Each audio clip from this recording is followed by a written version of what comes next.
اكتر الشيوخ دلوقتي تلاقيهم بينصحوك في الادمان، بينصحوك في المخدرات، بينصحوك في التبرج. هذا طيب، ولكن يا اخي انا جاي اقول لك النهارده انت اكبر من هذا.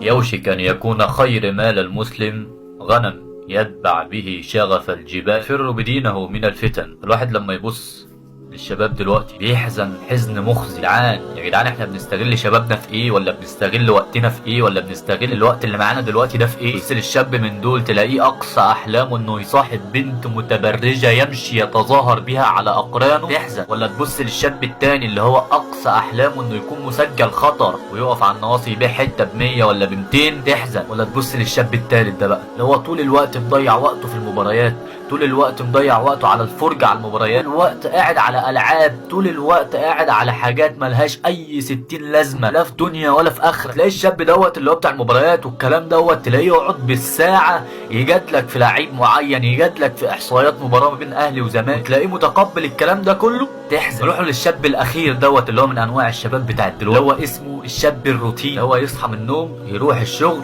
يجي من الشغل، ياكل، يشرب، ينام، يعيد القارة دي من تاني.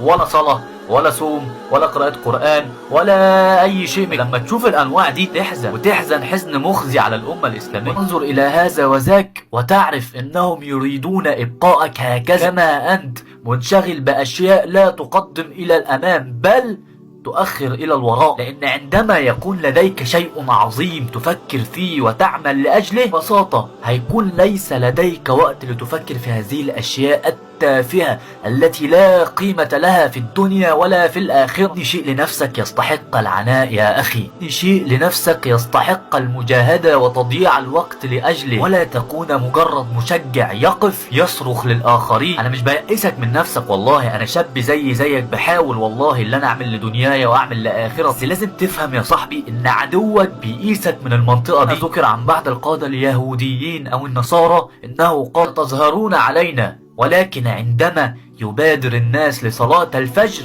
ويكون الناس في صلاة الفجر كما في صلاة هو بيقول لك ان انت هتحكم العالم تاني، بس امتى؟ لما يكون الناس في صلاة الفجر كما في صلاة الجمعة. مش بسخر من حد ولا بيأس حد ولا بقلل من شأن حد، بل أريد أن أخذ بيد أخي المسلم وأقول له استيقظ من اللي انت فيه. احنا كلنا أمة واحدة وهدفنا الرئيسي إعلاء كلمة لا إله إلا الله، وكلنا تحت سياق المسلم والمسلمة. أنا بنصح نفسي قبل ما انصح حد، عايزين نستيقظ ونكون في صلاة الفجر كما في صلاة الجمعة. اكتر الشيوخ دلوقتي تلاقيهم بينصحوك في الادمان، بينصحوك في المخدرات، بينصحوك في التبرج. هذا طيب، ولكن يا اخي انا جاي اقول لك النهاردة انت اكبر من هذا الخطاب عام، ولكن انا اخصص هذا الخطاب الذين ظهرت لحاهم على وجوههم والذين ظهرت آثار السجود على جباههم. اقول لك انت اكبر من انك تعمل لهذه الامة باكملها. يا اخويا فوق، امة الاسلام محتاجانا احنا والله، ما في حد هيقوم بالامه ديت غيرنا احنا كشباب. احرص على وقتك، اتعلم دينك، اتعلم يعني ايه لا اله الا الله. لان الضلال دلوقتي انتشر بشكل مفزع والفرق كتيره